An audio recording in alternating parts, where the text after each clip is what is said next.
Hello everyone. आज की class में हम लोग महत्वपूर्ण प्रश्नों को देखेंगे और यहाँ से प्रश्न आ सकते क्या, इनफैक्ट आते भी हैं, ठीक है, पेपर में पूछे जाते हैं। तो हम लोग देखते हैं, पहले देखेंगे कला संबंधी महत्वपूर्ण जो दिवस हैं, बहुत ही इम्पोर्टेंट हैं, ध्यान से आप लोग देखेंगे। तो पहला है विश्व कार्टून दिवस। विश्व कार्टून दिवस कब मनाया जाता है? तो 18 सितंबर को मनाया जाता है। विश्व कार्टून दिवस 18 सितंबर को मनाया जाता है। फिर है विश्व कठपुतली दिवस। तो विश्व कठपुतली जो दिवस है वो 21 मार्च को मनाया जाता है, ठीक है।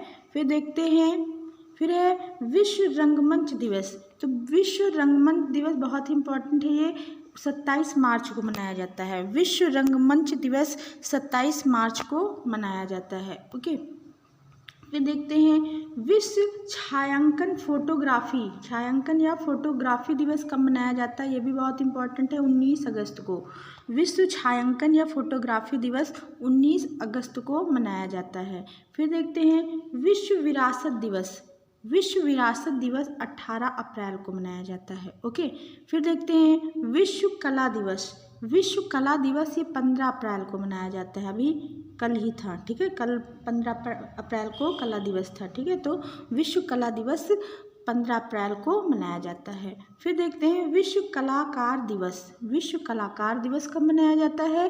तो 25 अक्टूबर को, ओके। फिर आगे देखते हैं, फिर आता है, ये भी बहुत इंपॉर्टेंट है, विश्व संग्रहालय दिवस। तो विश्व संग्रहालय दिवस ये 18 मई को मनाया जाता है। फिर है विश्व वास्तुकला दिवस। तो ये 4 अक्टूबर को मनाया जाता है। विश्व वास्तुकला दिवस 4 अक्टूबर को मनाया जाता है। फिर इम्पॉर्टेंट है विश्व चित्रकला दिवस। तो विश्व चित्रकला अक्टूबर को मनाया जाता है। विश्व चित्रकला दिवस ये 25 अक्टूबर को मनाया जाता है। फिर देखते हैं विश्व छापा कला प्रिंट मेकिंग दिवस। विश्व छापा कला या प्रिंट मेकिंग दिवस आएगा तो वो मनाया जाता है 1 मई को, ठीक है, या 1 मई या 1 मई को। फिर देखते हैं विश्व संगीत दिवस। तो विश्व संगीत दिवस कब मनाया जाता है? 21 जून को। फिर देखते हैं विश्व पुस्तक दिवस। तो विश्व पुस्तक दिवस कब मनाया जाता है? 23 अप्रैल को। फिर विश्व शांति दिवस। तो विश्व शांति दिवस मनाया जाता है 21 सितंबर को। कितने को? 21 सितंबर को। फिर है विश्व शिक्षक दिवस। तो ये सबको पता है 5 अक्टूबर को मनाया जाता है, ठीक है। फिर है राष्ट्रीय शिक्षक दिवस की जब बात आएगी तो 5 सितंबर को मनाया जाता है, ठीक। फिर आगे देखते हैं हम लोग देखेंगे भारत में कुल जो सांस्कृतिक केंद्र हैं वो कितने हैं? तो भारत में कुल सांस्कृतिक केंद्र हैं 7, ठीक है। यहाँ से भी प्रश्न पूछा जा सकता है। तो देखिए कौन कौन से हैं? तो पूर्वी क्षेत्रीय सांस्कृतिक केंद्र। तो पूर्वी क्षेत्रीय सांस्कृतिक केंद्र पूछा जाएगा तो कहाँ है? वो शांति निकेतन कोलकाता है, पश्चिम बंगाल में ये पूर्वी क्षेत्रीय सांस्कृतिक केंद्र स्थित है। फिर देखते हैं पश्चिम क्षेत्रीय सांस्कृतिक केंद्र। जब पश्चिम क्षेत्रीय सांस्कृतिक केंद्र की बात आएगी तो है ये उदयपुर, राजस्थान में, ये भी पूछा जा चुका है। फिर देखते हैं उत्तरी क्षेत्रीय सांस्कृतिक केंद्र। उत्तरी क्षेत्रीय सांस्कृतिक केंद्र की बात आएगी तो ये है पटियाला, पंजाब में, ओके।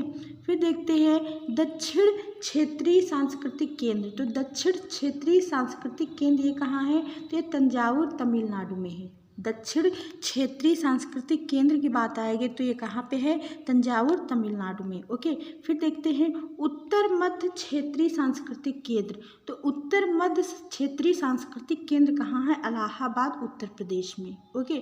फिर देखते हैं उत्तर पूर्व। जब उत्तर पूर्व की बात आएगी, पूर्व क्षेत्रीय सांस्कृतिक केंद्र, तो ये है दीमापुर, जो नागालैंड में पड़ता है, ओके। सॉरी। फिर देखते हैं दक्षिण केंद्रीय क्षेत्रीय सांस्कृतिक केंद्र। जब आप बात आएगी दक्षिण केंद्रीय क्षेत्रीय सांस्कृतिक केंद्र तो ये पड़ता है नागपुर, महाराष्ट्र। एक बार हम लोग रिवाइज कर लेते हैं। देखिए जब पूर्वी क्षेत्रीय सांस्कृतिक केंद्र आएगा तो शांति निकेतन कोलकाता, पश्चिम बंगाल लगाएंगे। जब पश्चिमी क्षेत्रीय सांस्कृतिक केंद्र पूछा जाएगा तो उदयपुर राजस्थान लगाएंगे। जब उत्तरी क्षेत्रीय सांस्कृतिक केंद्र पूछा जाएगा तो पटियाला पंजाब लगाएंगे। जब दक्षिणी क्षेत्रीय सांस्कृतिक केंद्र पूछा जाएगा तब तंजावुर तमिलनाडु होगा। ओके, फिर ये इंपॉर्टेंट है उत्तर मध्य क्षेत्रीय सांस्कृतिक केंद्र, बहुत ही इंपॉर्टेंट है, ये प्रयागराज या इलाहाबाद, ये उत्तर प्रदेश में है। फिर देखते हैं उत्तर पूर्व क्षेत्रीय सांस्कृतिक केंद्र, ये कहाँ है तो ये दीमापुर नागालैंड। फिर जब दक्षिण केंद्रीय क्षेत्रीय सांस्कृतिक केंद्र पूछा जाएगा तब नागालैंड महाराष्ट्र लगाएंगे। अगर दक्षिण क्षेत्रीय सांस्कृतिक केंद्र पूछा गया तब तंजावुर तमिलनाडु लगाएंगे। ठीक है, फिर आगे देखते हैं। अब कुछ ऐसे हैं जिनके वाहनों के बारे में देखेंगे। ठीक है, तो देखते हैं ब्रह्मा, जो भगवान ब्रह्मा है उनका वाहन क्या है तो हंस है। ठीक है, फिर कार्तिकेय भगवान का वाहन क्या है तो मोर है। ओके, और कुबेर या कह सकते हैं जाम्बला, इनका क्या है तो नेवला है। और विष्णु का जो वाहन है वो क्या है गरुड़ है। ठीक है, पिछले पेपर में पूछा गया था, 2021 में आया था, आई थिंक यमुना का आया था कि कौन सा क्या वाहन है यमुना का। ठीक है, फिर देखते हैं, तो वाहनों से भी प्रश्न पूछे जाते हैं, देख लेंगे आप लोग एक बार। फिर देखते हैं आगे। अब देखते हैं अग्नि का वाहन क्या है तो अग्नि का वाहन है मेष। ओके, यम का वाहन क्या है तो यम का है भैंस। इंद्र का वाहन क्या है तो इंद्र का हाथी है। ईशान का वाहन क्या है तो ईशान का वृषभ है। ठीक है, तो अग्नि का क्या है मेष है, यम का भैंस, इंद्र का हाथी, ईशान का वृषभ। क्लियर। फिर आगे देखते हैं। आगे है, देखिए ये पूछा जा चुका है, ये पिछली बार ही आया था। कछुआ किसका वाहन है तो यमुना का। कछुआ या कुर्म पूछेंगे, कुर्म भी दिया होता है। ठीक है, तो कछुआ किसका वाहन है यमुना का। और गंगा का वाहन क्या है तो गंगा का मगरमच्छ है। ठीक है, मकर कह सकते हैं। गंगा का वाहन क्या है यहाँ पे लिख लेंगे, मकर कह सकते हैं या फिर मगरमच्छ भी आ सकता है। ठीक है, तो ये गंगा का वाहन है। फिर देखते हैं त्रिशूल का संबंध किससे है तो शिव से है। खड्ग का संबंध किससे है तो मंजूश्री से है। गरुड़ किसका वाहन है, अभी पिछले बताया गया है विष्णु को। गरुड़ किसका वाहन है विष्णु का। ठीक है, फिर आगे देखते हैं।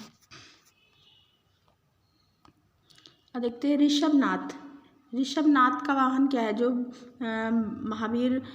जैन धर्म के जो कह सकते हैं अनुयायी हैं ऋषभनाथ। ठीक है, जैन धर्म के जो तीर्थंकर है ऋषभनाथ, उनका जो वाहन है वो सांड है। ठीक है, पारसनाथ का जो वाहन है, पारसनाथ है, इनका वाहन है सांप है। ठीक है, फिर यहाँ देखते हैं महावीर का वाहन क्या है सिंह है। और नेमिनाथ का वाहन क्या है शंख है। और एक और लिख लेते हैं, ये भी इम्पोर्टेंट है, अजीतनाथ। ठीक है, तो इनका जो वाहन है वो हाथी है, ये भी नोट कर लेंगे, इनका वाहन है हाथी। तो ऋषभनाथ का है सांड, पारसनाथ का है सांप। ठीक है, और महावीर का है सिंह, नेमिनाथ का है शंख। तो जैन धर्म के कह सकते हैं प्रवर्तक कौन हैं तो ऋषभनाथ हैं। ठीक है, लेकिन वास्तविक प्रवर्तक जब पूछा जाएगा तो वो महावीर स्वामी का नाम आएगा। ठीक है, फिर आगे देखते। इन्हीं जैन धर्म के तीर्थंकों के रूप में विभिन्न प्रकार के रंगों का प्रयोग किया गया है। जैसे कि महावीर की आकृति में जब चित्रण हुआ है तो महावीर मूर्ति बनाई गई, तो महावीर की आकृति में किसका रंग यूज किया गया है पीला रंग। ठीक है, महावीर किस रंग के हैं पीले रंग के हैं। ठीक है, फिर देखते हैं पारसनाथ किस रंग के हैं, ये भी पूछा जाता है। पारसनाथ का जो आकृति में कलर है वो नीला है। पारसनाथ नीला, महावीर पीले रंग के। और नेमिनाथ की आकृति में किस रंग का यूज किया गया है तो काले रंग का यूज किया गया है। और ऋषभनाथ की आकृति में किस रंग का यूज किया गया है तो स्वर्णिम। फिर से एक बार देख लेते हैं। महावीर की आकृति में पीले रंग का प्रयोग किया गया है। पारसनाथ की आकृति में नीले रंग का, नेमिनाथ की आकृति में काले रंग का, और जो ऋषभनाथ हैं उनकी आकृति में स्वर्णिम रंग का प्रयोग किया गया है। तो आज की क्लास यहीं पे एंड करते हैं। अगर आपको क्लास अच्छी लगी हो तो लाइक कमेंट ज़रूर करें, और इसी तरह की वीडियो पाने के लिए चैनल को सब्सक्राइब कर लें और अपने दोस्तों में वीडियो शेयर करें। Thanks for watching. मिलते हैं नेक्स्ट वीडियो में। Bye bye.